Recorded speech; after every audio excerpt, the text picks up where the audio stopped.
engineer, ano man ang takbin po ninyo? Dito pala puno na, lalo na doon. Ang gulay talagang apektado no, sa nangyari na bagyo na Yung mga basta-basta. especially yung unang tamaan Binastos na talaga.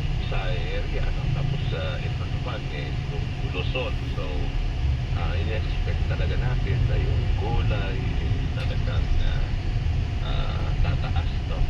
So yun ang malaking problema natin. Ito is yung mga di pa ganun kataas no? Dahil yung mga nag-harvest ng maaga binenta, pero ang expected is after yung dumaan yung bagyo, yun ang problema natin. So expected talaga 1 month time mataas ang presyo. Alam nyo lang ba? So ibig sabihin itong pagtaas ng presyo ng mga gulay, asahan natin sa darating pang 2 hanggang 3 linggo ay tataas. Tama ba yun? Yeah, Ito, mga boss, mga INC. maramdaman na lang natin itong weak metals is coming pagputok na ng around ano yan, isang buwan pa lang siguro ang presyo natin. Wala ka na mapaparkan dito. Itong nangyari na bagyo. Kaya ako natutulog pag ganyan naman narinig ko isang engineer dahil ang susunod na hakbang yan magpapaitulit na naman ang DA na magangkat tayo ng mga gulay. Tapos ang order yung gulay naman ano yan 35 to 45 days na. So magtagyan hindi na kailangan na kulang tayo dapat marinig na kulang pa kanya ng talong, import tayo ng talong, kulang tayo ng sitaw, import tayo ng sitaw. Hindi na kailangan. yeah, may sense kasi yan pagka pumasok would take mga 45 days din. So hindi naman kailangan. Mga pinakailangan nyo yun, nakakain natin ang pag-uusapan yung kalat na pagtatanim para kung sakasakali may problema sa supply ng halimbawa yung mga gulay, bigas, naapektuhan ng bagyo. Yung ibang mga lugar pa hindi naapektuhan ng bagyo. Doon tayo kukuha ng ating kukunin ng mga produkto nila kailangan mag-import. Pero mukhang talagang hindi ko lang alam anong problema ba hindi may patupad yan. Sa kabila ng marami dapat tayong tingnan na pwede pagkaniwan.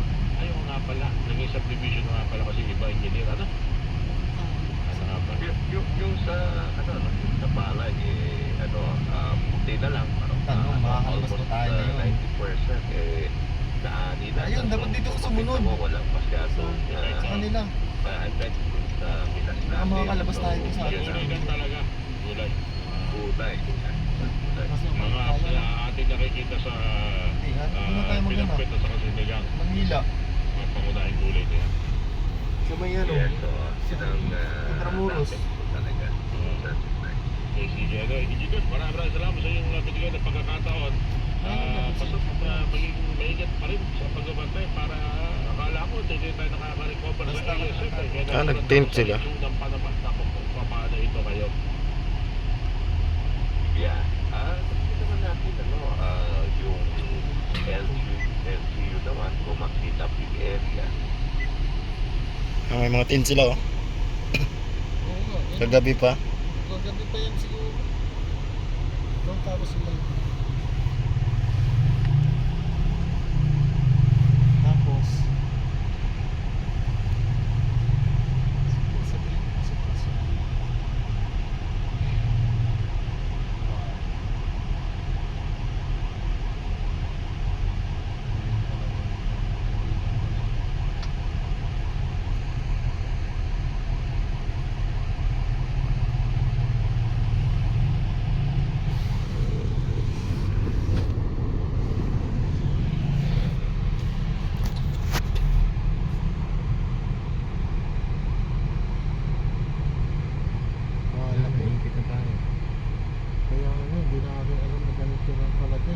problema kung itong mga sasakyan na to, sinusundan natin, puro INC.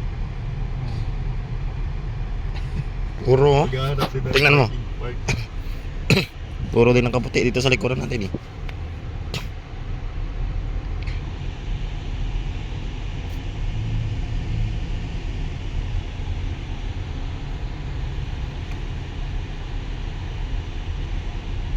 Doon kaya sa ano ya?